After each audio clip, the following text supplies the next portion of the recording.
Imagine standing at the crossroads of love and despair, where the sacred vow of marriage feels more like a prison than a covenant. You've given your heart, your soul, and your patience, yet you find yourself entangled with a spouse who sees only themselves. Divorce is a word that echoes with both hope and guilt. What does God say about walking away from such a union? Is there redemption in leaving, or are you bound to endure for eternity? Stay with me as we unravel this profound question through the lens of faith, love, and grace. Marriage in its truest form is a sacred covenant, a reflection of divine love, patience, and unity. It is not merely a contract between two individuals, but a bond that mirrors God's unwavering commitment to his people. Yet, what happens when this covenant becomes a source of relentless pain? What if the sanctity of marriage is overshadowed by the self-centeredness of a narcissistic spouse? These are not questions to be taken lightly, for they tread on the delicate balance between faithfulness to God's design and the pursuit of personal well-being. The Bible speaks of marriage as a union in which two become one flesh, a partnership built on mutual love, respect, and sacrifice. But what if one partner refuses to honor this sacred foundation? Narcissism at its core is a distortion of love, one that seeks to take without giving, to control without considering, and to dominate without serving. A narcissistic spouse often manipulates, belittles, and emotionally isolates their partner, leaving them to question their worth and their role in the relationship. In such circumstances, the afflicted spouse may feel trapped, torn between the desire to uphold their vows and the need to protect their emotional and spiritual health. Scripture does not explicitly address the modern concept of narcissism, yet its principles provide profound insight into dealing with such challenges. God's heart is for relationships to reflect his character, full of grace, truth, and selfless love.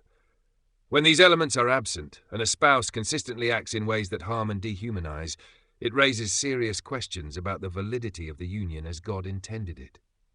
Jesus himself acknowledged the painful reality of broken relationships. In Matthew 19, he speaks of divorce, permitting it in cases of marital unfaithfulness. While this primarily refers to sexual infidelity, the underlying principle is broader. A covenant can be broken when its fundamental trust and mutual commitment are shattered. Narcissistic abuse, though not physical adultery, can be seen as a profound betrayal of the covenant's essence, a sustained denial of the love, respect, and partnership that marriage demands. Yet the decision to divorce is never one to be made lightly.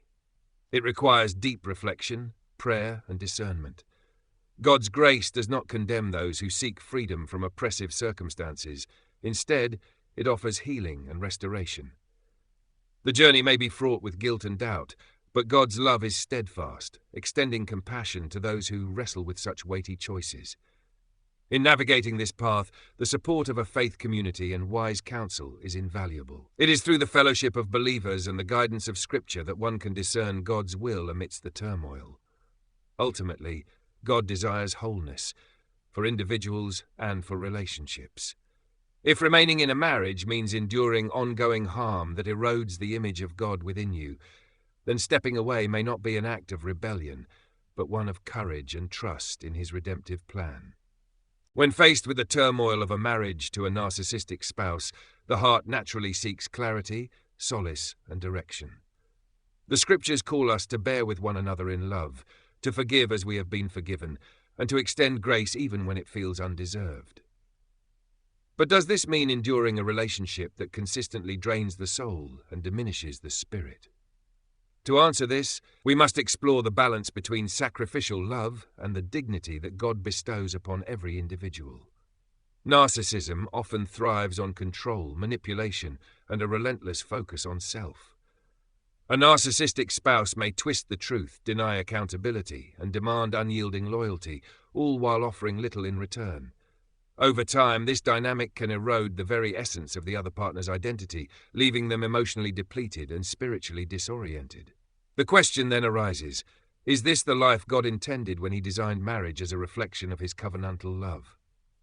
The Apostle Paul, in his letters to the early church, emphasizes that love is patient and kind, not envious or boastful, not arrogant or rude. True love seeks the good of the other, not its own advantage.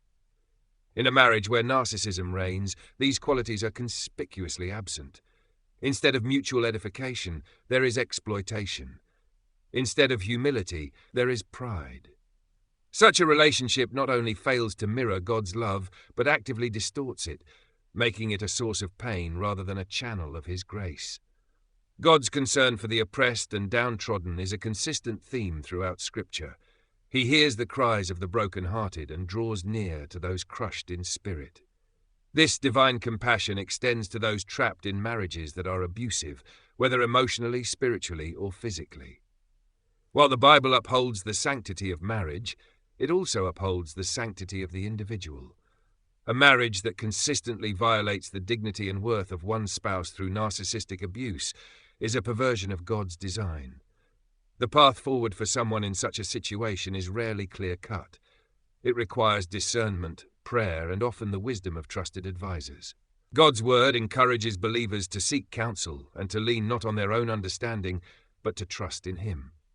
This process may reveal that leaving the marriage is not an act of failure, but an act of faith, a step toward reclaiming the abundant life that Christ came to offer. Divorce, though painful, is not the unforgivable sin that some portray it to be. God's grace covers all, and His mercy is new every morning. For those who have endured the constant harm of a narcissistic spouse, stepping away can be a means of seeking His healing and restoration.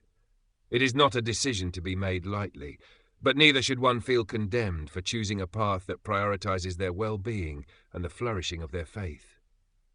Ultimately, God's heart is for redemption, of individuals, of relationships, and of circumstances. Whether through reconciliation or release, His desire is for His children to walk in freedom, reflecting His love and truth in every aspect of their lives. The decision to leave a marriage, particularly one fraught with the challenges of a narcissistic spouse, is a deeply emotional and spiritual journey. It is not merely a question of legal separation, but a profound wrestling with faith, identity, and the covenant made before God.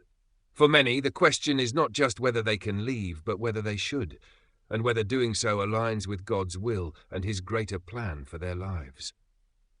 In the context of marriage, God's design is rooted in love, unity, and mutual edification. It is a bond meant to mirror the relationship between Christ and His church, a relationship characterized by sacrifice, selflessness, and unwavering commitment. However, this design presupposes the participation of both parties. When one partner's narcissistic tendencies dominate the relationship, turning into a cycle of control, manipulation, and emotional harm, the sacred nature of the covenant is called into question. The Bible provides some guidance for such situations, though not always in direct terms. In 1 Corinthians 7, Paul addresses the complexities of marriage, particularly when one partner is a believer and the other is not. He writes that if the unbelieving spouse chooses to leave, the believer is not bound in such circumstances. While this passage speaks specifically to issues of faith, the principle can be extended to situations where the fundamental nature of the relationship has been broken. If a spouse's narcissism renders the marriage unrecognizable as a union of mutual love and respect, it may be argued that the covenant has already been fractured. God's concern for justice and the protection of the vulnerable is another critical consideration. Throughout Scripture, He demonstrates a deep compassion for those who are oppressed or mistreated. The Psalms repeatedly affirm that God is close to the brokenhearted and saves those crushed in spirit. A marriage that consistently inflicts harm on one partner cannot be seen as fulfilling God's purpose. In such cases, leaving may not be an act of rebellion, but a step toward restoration and healing. This does not mean the decision to divorce should be taken lightly. Marriage is sacred, and the vows made before God are serious. However, God is not a distant observer, but an active participant in the lives of His children. He sees their pain, understands their struggles, and offers His wisdom and guidance. Through prayer, Scripture, and the counsel of trusted believers, those facing this decision can seek His will and discern the best path forward. For those who choose to leave, it is vital to remember that God's grace is sufficient. He does not condemn those who seek to escape harm or reclaim their identity in Him. Instead, he offers healing, redemption, and the promise of a future filled with hope.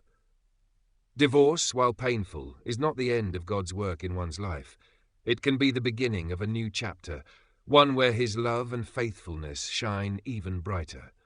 God's ultimate desire is for his children to thrive in relationships that reflect his character. When that is no longer possible within a marriage, stepping away may be an act of faith, trusting him to lead, restore, and redeem. The journey of healing after leaving a marriage with a narcissistic spouse is both challenging and transformative. It is a path marked by the need to reconcile deep wounds, rediscover personal identity, and rebuild a sense of purpose. The pain may feel overwhelming, but healing is not only possible, it is promised through God's love and grace. This process begins with understanding the weight of what has been endured and trusting that God can bring restoration to even the most broken places. One of the first steps in healing is to confront the emotional and spiritual toll the relationship has taken. Narcissistic abuse often leaves individuals questioning their worth, their decisions, and even their faith. The manipulation and control exerted by a narcissistic spouse can create a sense of isolation and self-doubt, leaving scars that linger long after the relationship ends. Acknowledging this pain is not a sign of weakness, but of courage. It is an act of facing the truth, laying it before God, and inviting him into the process of healing. Prayer and reflection are essential in this journey. In the quiet moments of seeking God, you are reminded of his unchanging love and faithfulness. Scripture becomes a source of strength, offering promises that speak directly to your heart. Passages like Psalm 34:18, "The Lord is close to the brokenhearted and saves those who are crushed in spirit," serve as a balm for the wounds inflicted by years of emotional turmoil. Through prayer, you can lay your burdens at his feet, trusting that he will guide you toward wholeness. Rebuilding your sense of identity is another critical aspect of healing. A narcissistic relationship often distorts one's understanding of self, leaving a person feeling diminished and unsure of their worth. But God's word speaks a different truth. You are fearfully and wonderfully made, created in his image, and loved beyond measure. Rediscovering this identity involves letting go of the lies that were spoken over you and embracing the truth of who you are in Christ.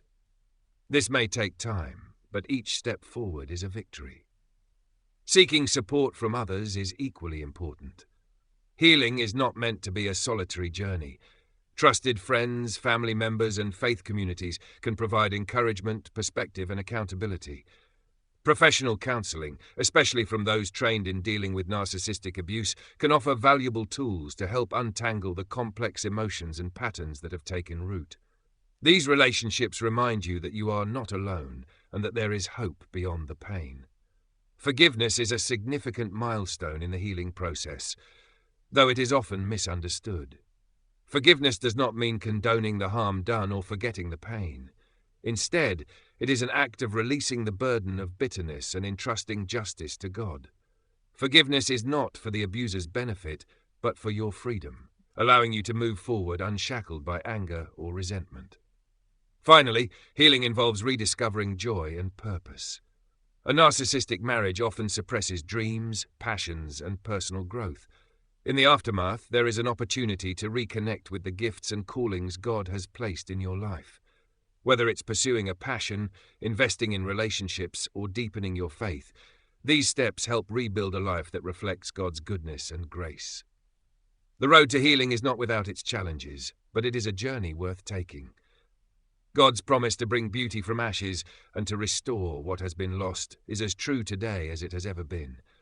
Trust in his timing, lean on his strength, and take each step forward knowing that his plans for you are good, filled with hope and a future. As you step into the process of rebuilding your life after leaving a narcissistic spouse, one of the most profound challenges is learning to trust again, trusting yourself, trusting others, and ultimately trusting God. The wounds inflicted by a narcissistic relationship often run deep, leaving scars that can make vulnerability feel like a risk too great to take. Yet, it is through trust that healing truly takes root, allowing you to embrace the fullness of the life God has planned for you. One of the first areas of trust to address is trust in yourself. Narcissistic abuse often undermines your confidence, leaving you doubting your own perceptions, decisions, and worth. Rebuilding this trust begins with acknowledging the strength it took to leave the relationship and the courage it takes to rebuild. Remember that you are created in God's image, equipped with wisdom and discernment. Take small steps towards self-reliance, celebrating victories along the way, no matter how minor they may seem. Over time, you will begin to see yourself not as the broken person your past relationship may have painted you to be, but as a resilient individual capable of growth and renewal. Trusting others can feel equally daunting. Narcissistic relationships are often marked by manipulation and betrayal, making it difficult to open your heart again. It's natural to feel guarded, but it's important to remember that not everyone will hurt or exploit you. Building trust with others begins with establishing healthy boundaries and seeking relationships that reflect God's love, relationships rooted in mutual respect, kindness, and honesty. Surround yourself with people who uplift you and don't rush the process of opening up. Trust grows gradually, nurtured by consistent actions and genuine care. Above all, learning to trust God is foundational to moving forward. In the midst of pain, it's easy to question why He allowed such suffering or whether He truly cares about your struggles. Yet Scripture reminds us that God is always faithful, even when life feels overwhelming. Proverbs 3:5-6 encourages us to trust in the Lord with all your heart and lean not on your own understanding. In all your ways submit to Him, and He will make your paths straight. Trusting God means surrendering your pain, fears, and uncertainties to Him, believing that He is working all things together for your good. Prayer and time in God's Word are essential for nurturing this trust. As you pour out your heart to Him, you'll find that He is a compassionate listener, offering comfort and wisdom in return. Reflecting on His promises, such as His nearness to the brokenhearted and His plans for a hope-filled future, can strengthen your faith and remind you that you are never alone. Rebuilding trust is not an overnight process, but it is a journey worth taking. With each step, you move closer to a life marked by freedom, peace, and joy. Trusting yourself, others, and God opens the door to deeper relationships, renewed purpose, and the confidence that no matter what lies ahead, you are held securely in His loving hands. Through His grace, you can emerge from this season stronger, wiser, and more attuned to His goodness.